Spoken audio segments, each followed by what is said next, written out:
નમસ્કાર મિત્રો, હું ચિંતન મેડ આપનું સ્વાગત કરું છું મારી યુટ્યુબ ચેનલ સમઅપ ટેક પર.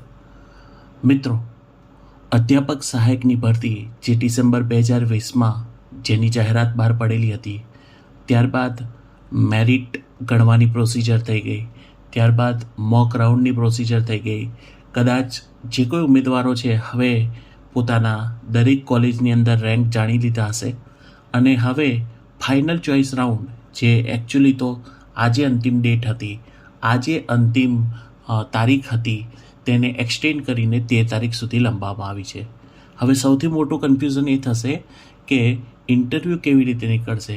તો આ વિડીયોની અંદર ઇન્ટરવ્યૂની તમામ માહિતી આપવામાં આવશે જે તમારા સર્વ માટે ખૂબ જ ઉપયોગી થશે.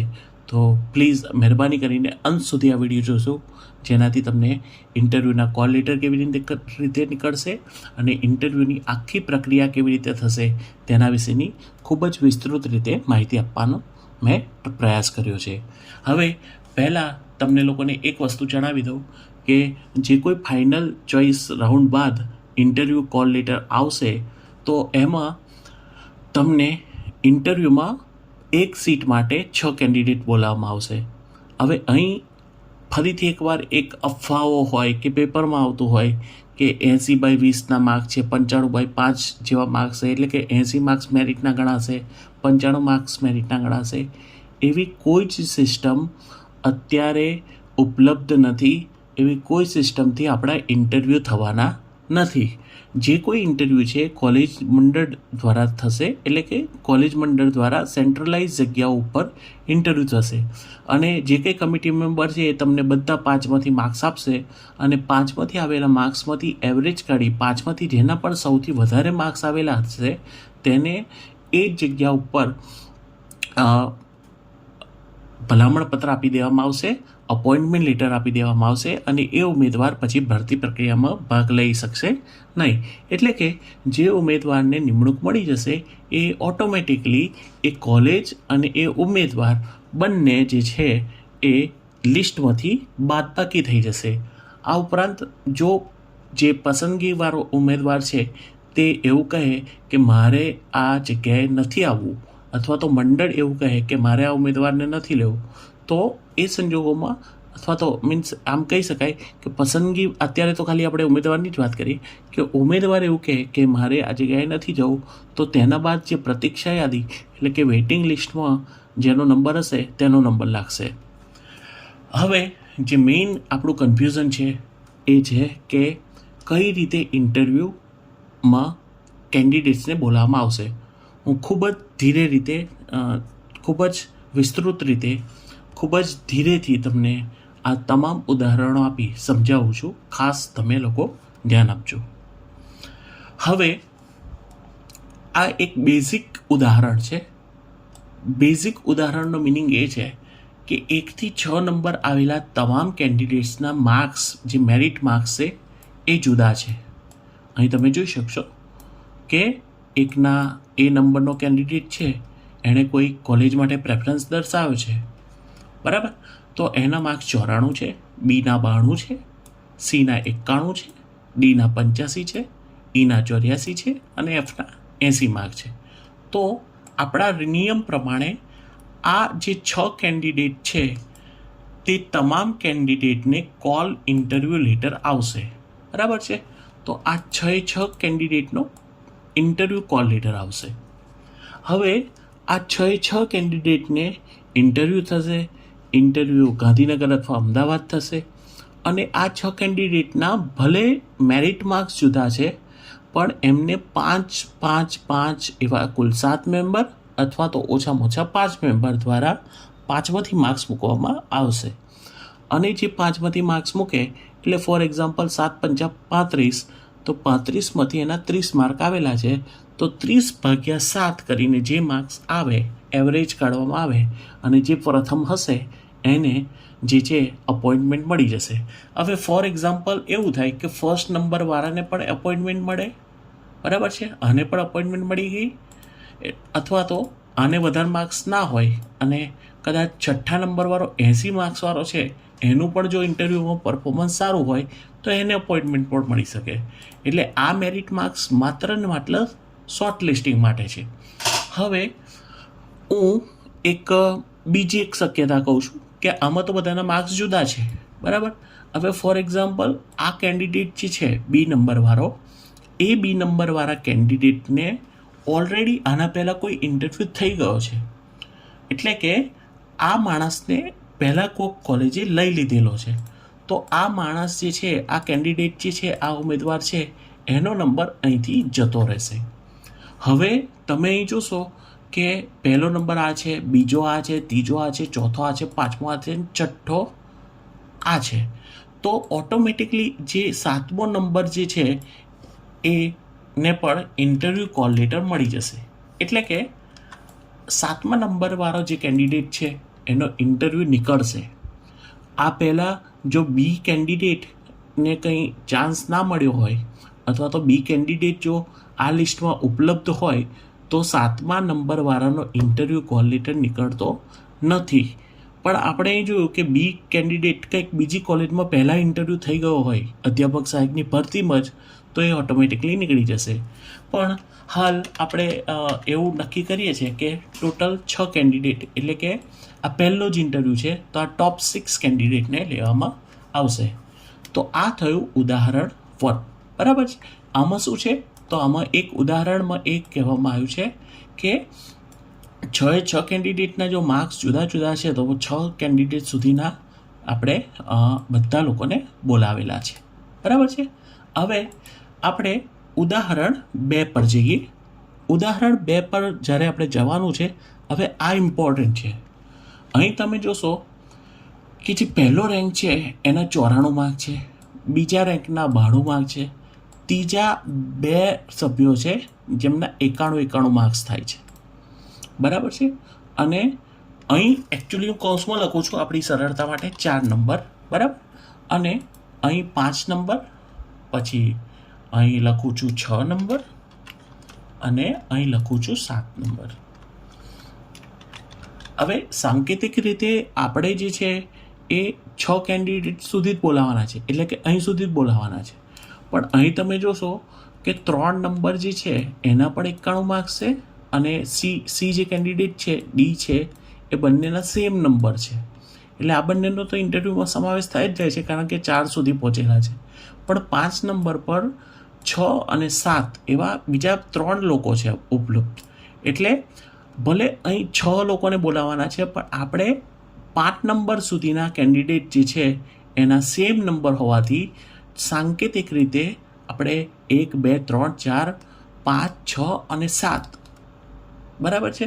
તો 6 કેન્ડિડેટ તો આવી જ જાય છે, પણ 6ઠ્ઠા નંબરના આમ જોવા જઈએ, આમ 5મો જ નંબર છે પણ કૌંસમાં મેં લખેલું ને 6ઠ્ઠો નંબર, તો એના 84 માર્ક છે. તો આના પણ 7મા નંબરવાળાને પણ આપણે બોલાવવું પડે. એટલે 5મો જ નંબર છે એનો મેરિટમાં, તો પણ એને આપણે ઇન્ટરવ્યૂમાં બોલાવવું પડે છે. અહીં ખ્યાલ આવી ગયો હશે તમને કે પહેલો, બીજો, ત્રીજો, પછી 4થો નંબર મેં આપ્યો નથી. ઇન્ટરવ્યૂમાં 4થો નંબર આવશે નહીં, એના બદલે ડાયરેક્ટ ત્રીજો, પછી 5મો, 5મો, 5મો. તો આ રીતે લાંબુ લિસ્ટ જ્યારે આવે ત્યારે આ રીતે તમામ જે છે 5મા સુધીના અને એના પછીના પણ જે પણ વ્યક્તિઓ છે એ તમામને આપણે બોલાવવા પડે. હવે અહીં જો આપણે જોવા જઈએ તો અહીં 7મા નંબરવાળાને આપણે બોલાવ્યો છે. હવે આમાંથી ધારો કે આજે ફરીથી હું એક એક્ઝામ્પલ કહું કે આ બી નંબરનો કેન્ડિડેટ નીકળી જાય. બી નંબરનો જ્યારે કેન્ડિડેટ નીકળી જાય છે ત્યારે આપણે પહેલાં જે પહેલો કેસ હતો એમાં ધારો કે બી નંબરનો નીકળી ગયેલો, તો આપણે 7માને ઇન્ક્લુડ કરેલો. 7માને જે છે એ ઇન્ટરવ્યૂ કોલ આપેલો હતો. પણ અહીં જો એક આ બી નંબરવાળો ફોર એક્ઝામ્પલ સિલેક્ટ થઈ ગયેલો છે પહેલાં કોઈ ભરતીમાં, તો આપણે એ વખતે શું કરવાનું છે, તો આપણે એ વખતે બીજા કોઈને, એટલે કે 8મા નંબરવાળાને ઇન્ટરવ્યૂનો કોલ લેટર આવશે નહીં. કેમ નહીં આવે? Because there are already 6 members, એટલે કે ઓલરેડી 6 લોકો હજુ અવેલેબલ છે. 1, 2, 3, 4, 5 ને 6. ભલે એમના મેરિટ સરખા છે, તમને એવું હોય કે 8મા નંબરવાળાનો નંબર આવશે, તો એવું થઈ શકશે નહીં. અહીં 6 કેન્ડિડેટ ઓલરેડી અવેલેબલ છે, એટલે આપણે પહેલાંના લિસ્ટમાંથી જ આપણે ફરી કોઈ ઇન્ટરવ્યૂમાં સિલેક્ટ કરવાનું રહેશે. હવે તમને એવું થાય કે કદાચ આમાંથી હું બીજા અમુક કેન્ડિડેટ કાઢી નાખું કે અહીંથી કદાચ એ કેન્ડિડેટ નીકળી જાય, બરાબર, કંઈક બીજે સિલેક્ટ થઈ ગયો. તો હવે શું થશે? તો હવે અહીંથી ગણવાનું 1 2 3 4 5, બરાબર. પણ હવે શું કરવું પડશે આપણે કે આ ત્રણને લેવા પડશે, HIJ. કેમ ત્રણને લેવા પડશે? કારણ કે તમામના મેરિટ સરખા છે. એટલે કે અહીં ઇન્ટરવ્યૂ આને પણ આવશે, ઇન્ટરવ્યૂ આને પણ આવશે અને ઇન્ટરવ્યૂ આને પણ આવશે, બરાબર છે. તો આ તમામ કેન્ડિડેટના ઇન્ટરવ્યૂ આવશે. અચ્છા, હવે અહીં ફરીથી તમે જોશો તો 1 2 3 4 5 6 7 8 કેન્ડિડેટ ભલે રહ્યા, પણ આપણે સરખા મેરિટવાળા હોવાથી એ લોકોને આપણે ઇન્ક્લુડ કરવા પડ્યા. તો આ રીતે આપણે ખાસ જોવાનું છે. ફરીથી એકવાર કહી દઉં તો તમે અહીં જોશો તો જ્યારે સમાન મેરિટવાળા છે, આપણું મેરિટ લિસ્ટ તો આ રીતનું જ છે. 1 2 3 પછી આ 3 છે, પણ આ એકચ્યુઅલી કયો નંબર આવે? 4 5 6 7. હવે બેઝિકલી મારે અહીં સુધીના લેવા પડે, પણ આનો સમાવેશ એટલા માટે આપણે કર્યો છે કારણ કે આનું મેરિટ જે છે, જીનું મેરિટ જે છે એ પણ 5 નંબરવાળા જેટલું જ છે. ઓકે, હવે બીજી વાત મેં શું કરી, તો કદાચ આ બી કેન્ડિડેટ કરતો રહ્યો તો પછી આપણે કોઈ નવો ઇન્ક્લુડ કરવાનો નથી, કારણ કે ઓલરેડી ધેર આર 6 મેમ્બર્સ, બરાબર. ઓલરેડી 6 કેન્ડિડેટ અવેલેબલ છે.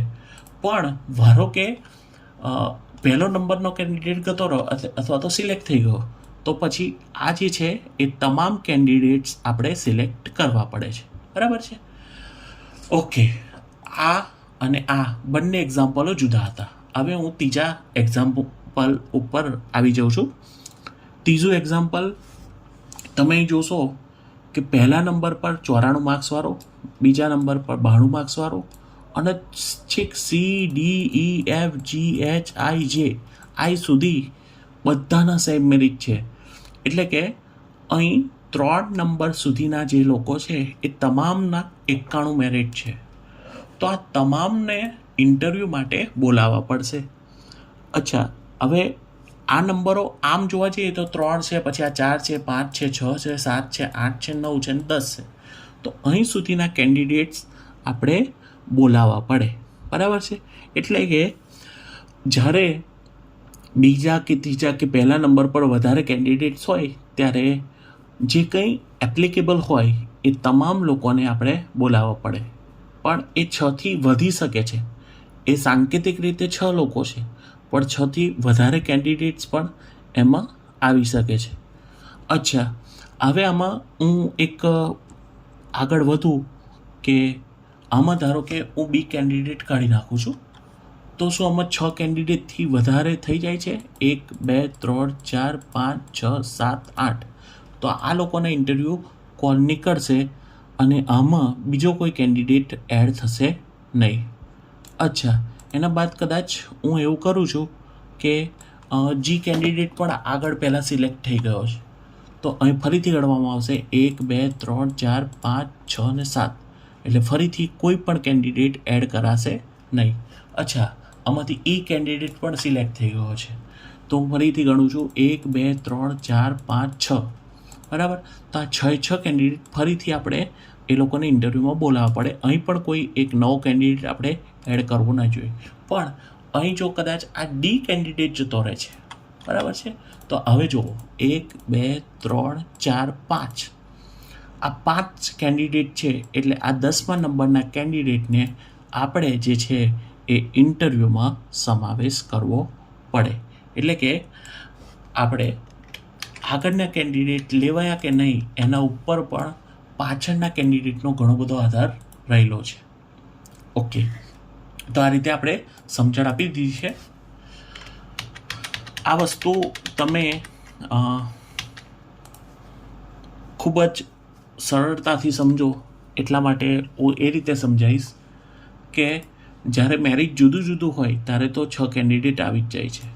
જ્યારે સમાન મેરિટવાળા હોય ત્યારે 3 પછી 4 નંબર ના ગણતા, 3 પછી 3 જ નંબર ગણવાનો છે, પણ બેઝિકલી આ 4 નંબર છે અને કેન્ડિડેટ થઈ જાય છે એવું ગણવાનું, 5, 6, 7 એવું ગણવાનું છે, બરાબર છે.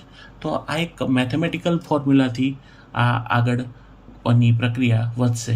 તો આ ખાસ ધ્યાન રાખવાનું છે, કારણ કે આ ક્લેરિફિકેશન કોઈની જોડે અત્યારે છે નહીં. હવે જે નોર્મલ વસ્તુઓ છે એ વસ્તુ વિશે કહી દઉં. કેવા સંજોગોમાં ઇન્ટરવ્યૂ સ્થગિત થશે?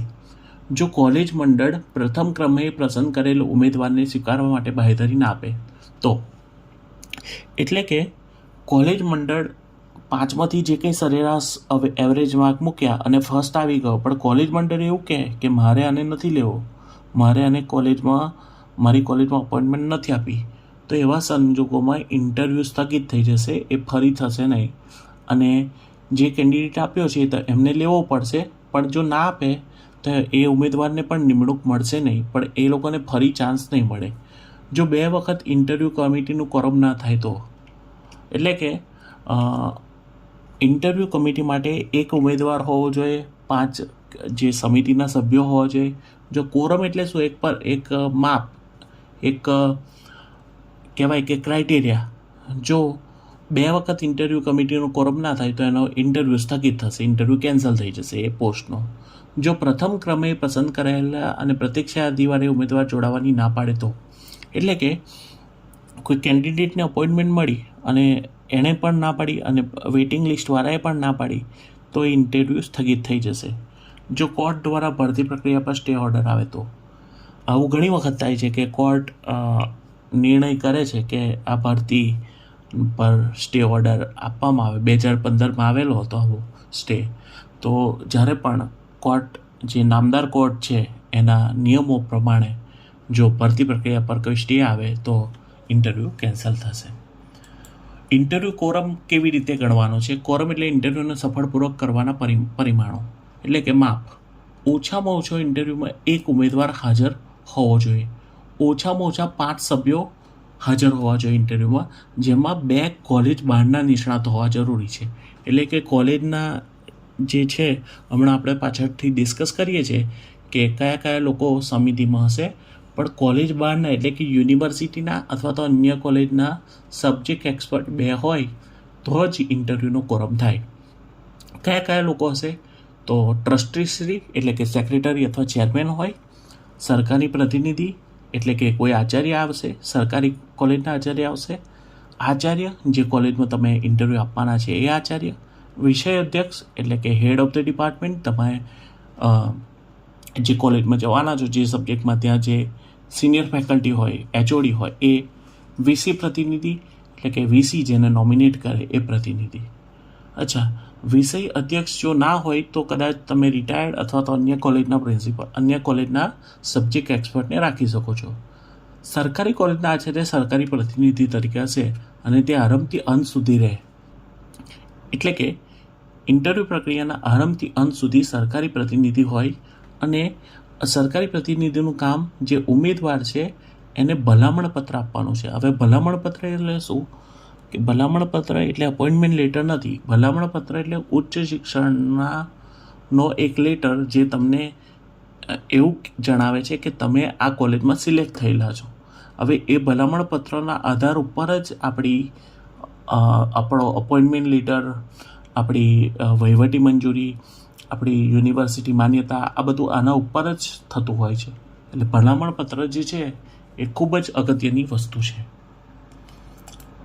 ઇન્ટરવ્યૂનો ક્રમ કેવી રીતે થશે? તો આ તો ખ્યાલ હશે જ કે પહેલાં જનરલ ઓપન, પછી ઓપનની જે છે ફિમેલની જગ્યાઓ, ત્યારબાદ SC, BC, SC, ST, EWS કેટેગરીમાં મેલ અને ફિમેલ બંનેના ઇન્ટરવ્યૂ, પછી SC, BC, SC, ST, EWS ફિમેલના, ત્યારબાદ જનરલ PH કેટેગરીના ઇન્ટરવ્યૂ થશે.